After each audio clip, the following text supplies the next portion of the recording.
Okay, so once the molds are clean and prepped and banded together, then we need to get our slip ready.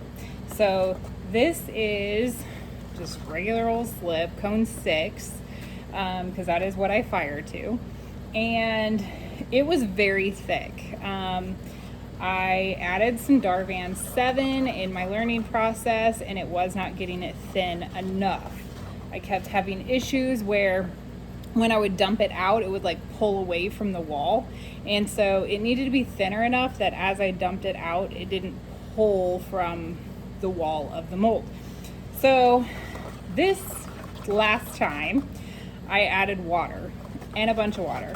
You can see that it is quite thin at this point. But that is exactly what I was needing. So I just kind of give it a good stir. I do clean the edges off here a little bit. I want to make sure that it's good and smooth as I pour in, because I don't want flakes, dry flakes, to be pouring into these as I do that. So now it would be better if I had a funnel or a small measuring cup or something small. Actually, let's just do this. We're gonna try this. And the last time I stayed in a hotel, I grabbed these. I think. I don't know. That's what they seem like. Okay.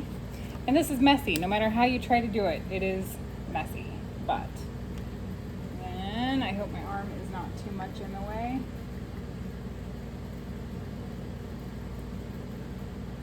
I do fill clear to the top there.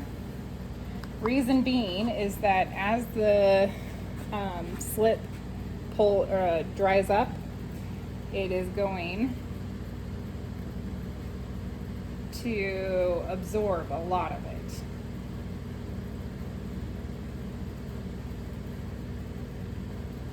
Okay, now what I just did just now, I don't like doing that, so I'm gonna hustle, because it will leave a line across the mold.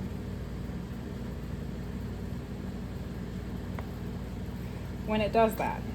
So I do try to hustle a little bit.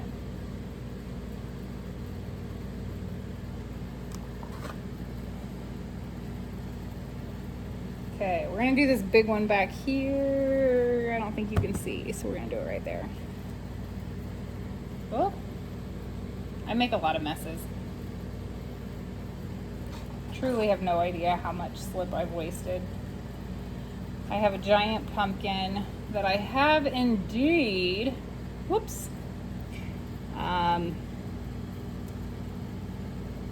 it broke open at the seam.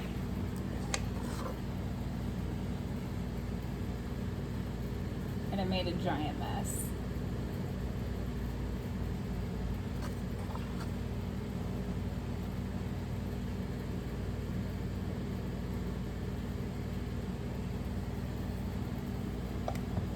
I really think my arm is in the way, and I am really sorry, but I am right-handed. I don't know if I can do it left-handed. Let's try.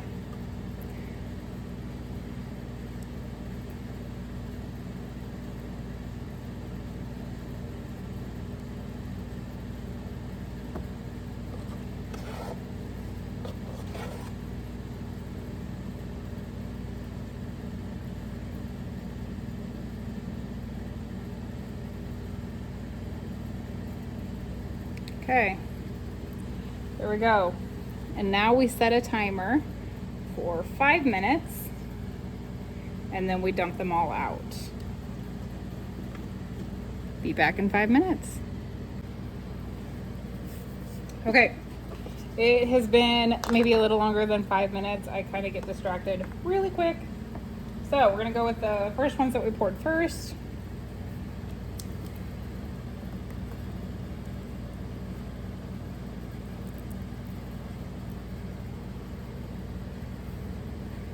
Pour it out. I kind of like to leave them upside down like this for just a little bit if I can. I can't always though.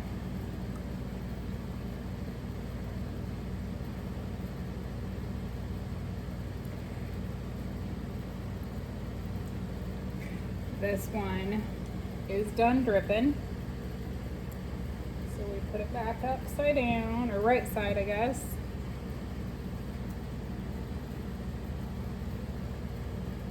Make sure the holes aren't clogged. I do kind of look and make sure. Okay. Let's do.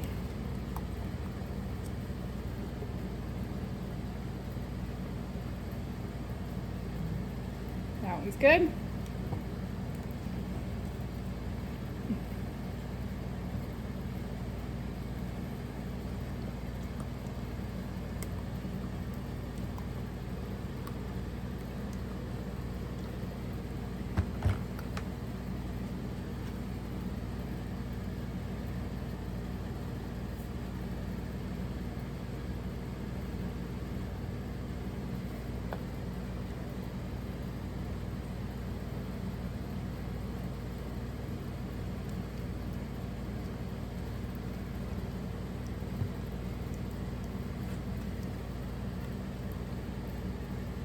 I don't want to shake this one because this is the one that I have had issues with it pulling away from the wall. So I just wait until it is pretty well done. Flip it over. Now, I put this away. I wait at least 4 hours, but no more than 8. Let them get hard, stiffen up. And then I will go through and I'll take them out, clean them up, things like that. So that's what I do with them. And I'm gonna wait 4 hours, but in your time, I'm gonna do it right now. Okay, so these were poured this morning. And so they have been sitting here now for about 9 hours. And so they're pretty dry. It's been sitting a little bit longer than what I care to have. But once I pour them, I kind of trim up a little bit so that then, this one I don't think I'm going to be able to because it is completely dry right here on top, so I'm going to just break that off. And then you can open it up. This one I have struggled with, so let's see what comes out of this one. Okay, this is good news. While that's still wet, I kind of like to take my finger on any of the bigger chunks and take that off. And I cleaned it out because I'm going to very quickly add in or do this again. So while this is still wet, I like to take an X-Acto knife. Doesn't really matter as long as it is sharp enough.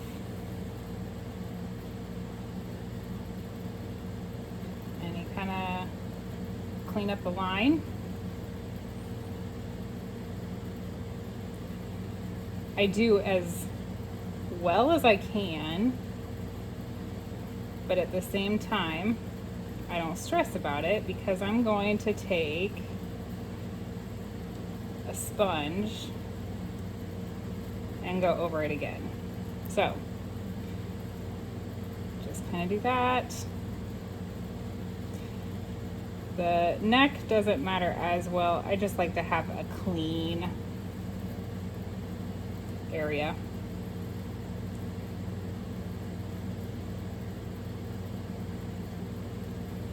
Okay, next one.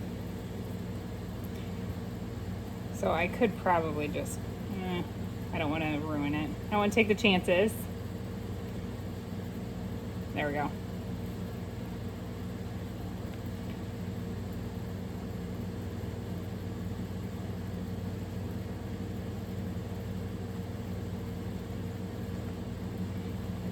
So again, go along that line. You want it, you're gonna, in the end, you want it as smooth as possible. So you do want to get as much as you can off of that. I don't know if you're going to be able to see. Yeah, there you go. That shadow makes that pop out really well. And so even if I have to cut it kind of at an angle a little bit right there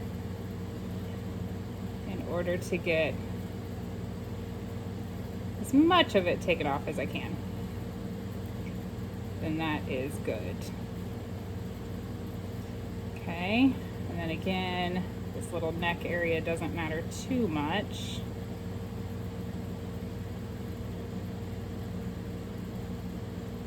Okay, so then I take a sponge and I'm going to get it wet with wherever I have bucket.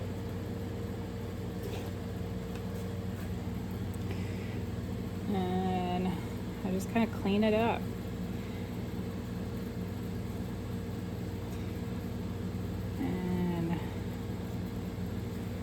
I do go this way.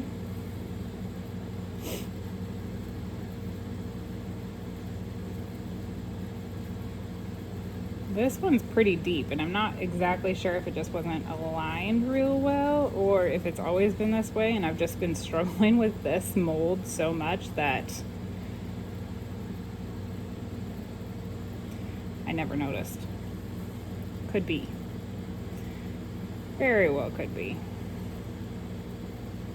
Okay, so that one's kind of cleaned up. Set that off to the side. And then this one, same thing.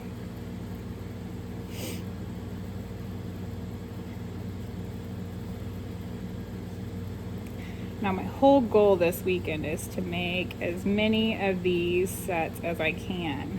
So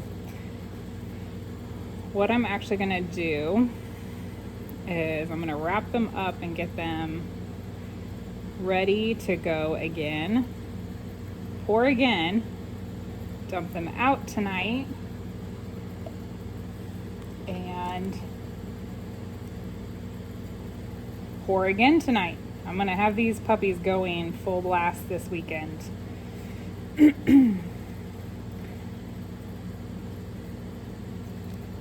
So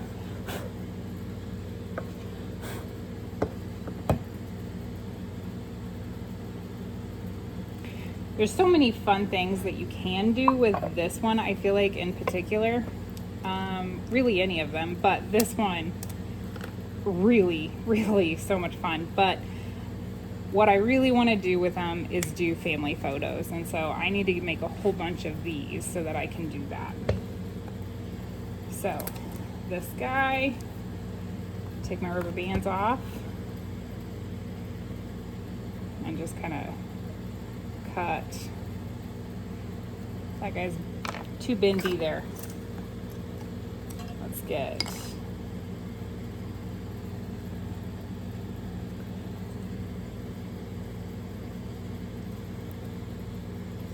I don't know the best way to do this. I definitely don't want to ruin my molds.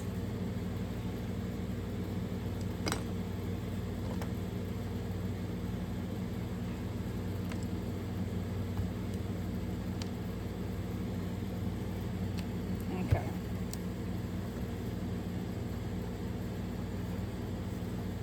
Okay. Clean up the teardrops.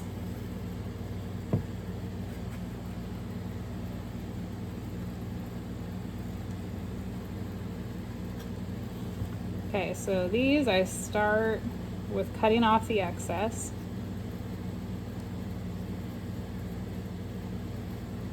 Ah! So that guy's gonna be trashed. Okay, so I need to go a little slower here. Just take little slices at a time. Kind of score it so that if it does break, at least it will break in the score line. Right? There we go. Okay. At least one will work.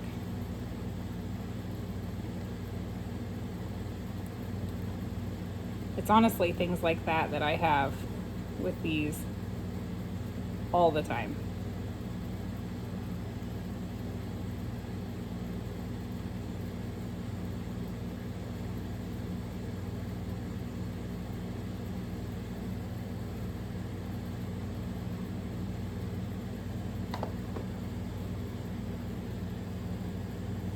Okay, clean up the neck.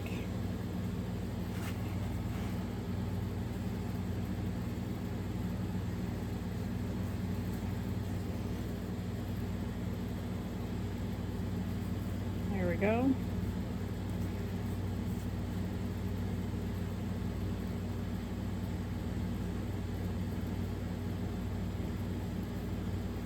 Okay, beautiful. Clean the lines up. So if you don't clean the lines up like that, then you're gonna have a gap in there, and next time that you pour it, you'll have even more on the sides. Oops.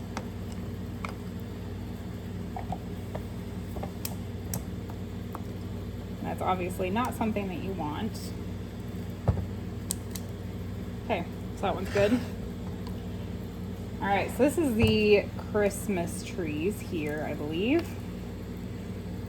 The trees are really quite simple. I've been so happy with using the trees.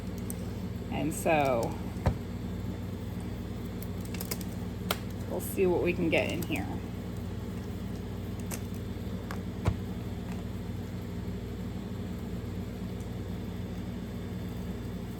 Okay. The trees, this is, I will show you how I've been making the Christmas ornaments, but just know this time I am not going to be using the Christmas ornaments. I'm going to just make regular old trees. So I'm going to set that guy out. And the top of this one kind of came off here. So what I think I'm going to do right now at this stage, I have some vinegar. Do I always use an X-Acto knife? Absolutely not. But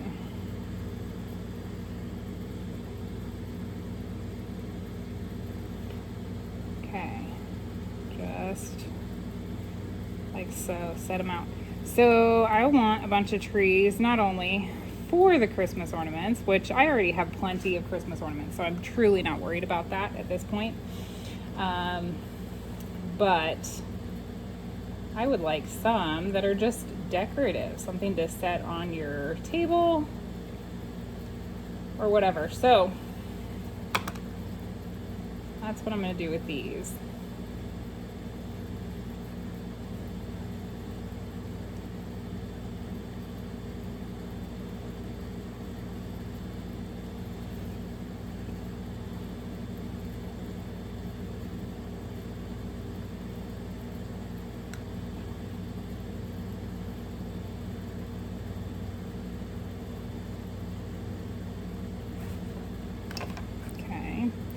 So it is at this point here that I would take one of these nichrome wire hooks, and I would stick it in the top.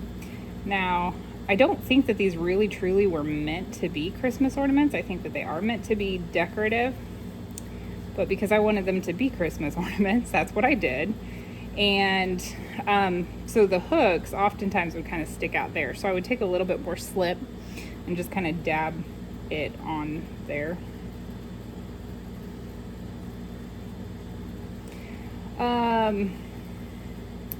Where did I get these? I'm pretty sure I'm going to get asked, which I don't blame you. Where did I get these molds? I got them from a guy named Steve or Steven. Sorry if I am not correct on that. I will try to do what I can to to share his name with you all. But if I can't, how I found him is I went on to Facebook ceramic mold groups, and he was advertising his Christmas molds, or the ornament molds.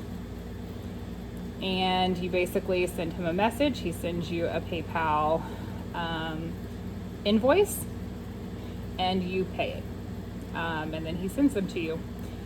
So he doesn't have a shop. It's all very much just almost word of mouth.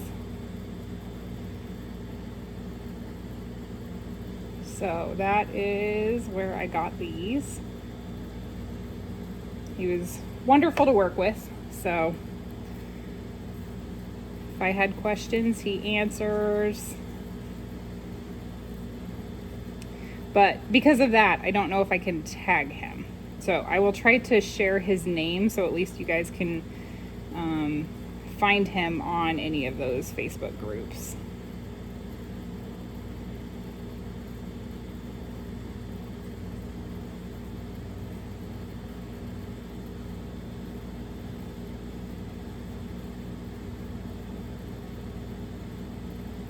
There we go. Got those done.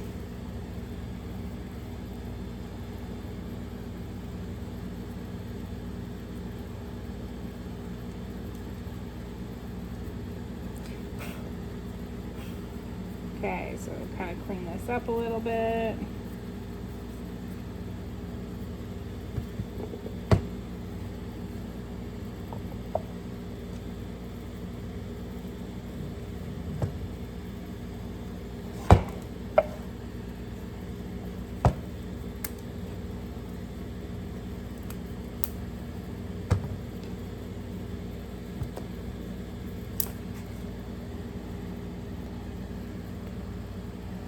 Okay.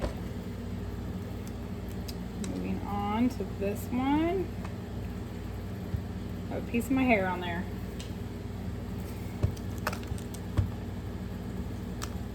I hope that's not one that I needed the topper for. One of them you actually do need part. I think it might be that one. Oh, this one's good. Okay.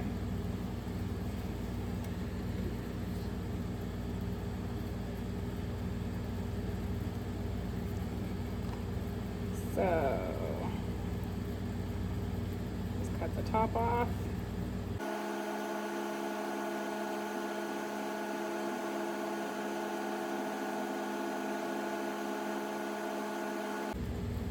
So this one does kind of have a little nubbin thing there, but I just wipe that off.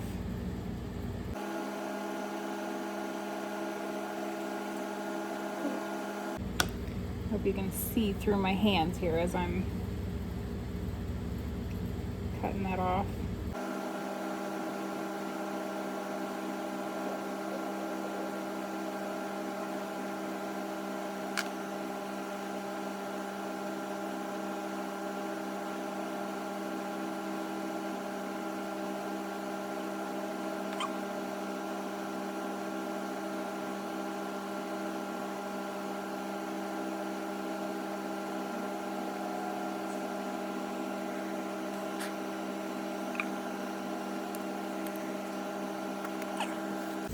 That one.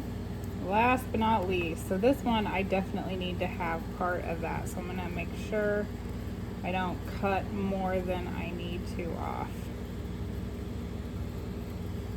I do think I cut into the mold a little bit there. I tried not to, but I think I probably did.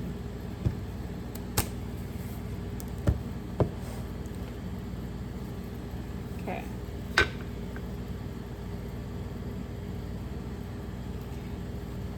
So yeah, you can see where I sliced it a little bit.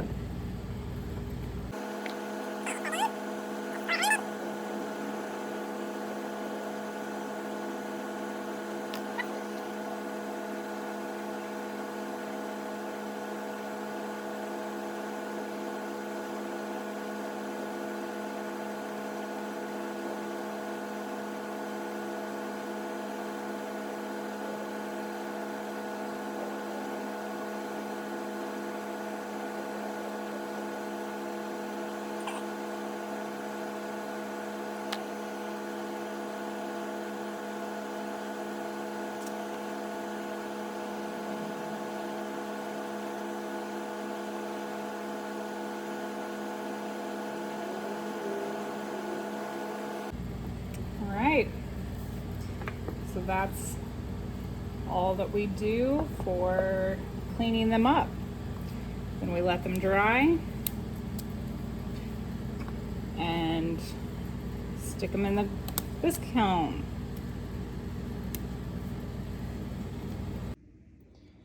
I just wanted to do a real fast ending that I made a bunch of these.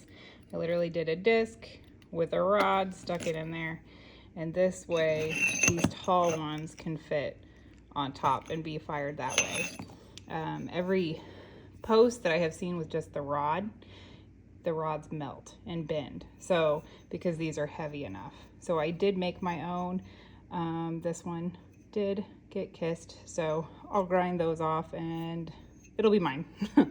So I just wanted to say that this was done on one of the posts, and that's why I made these. I hope that helps.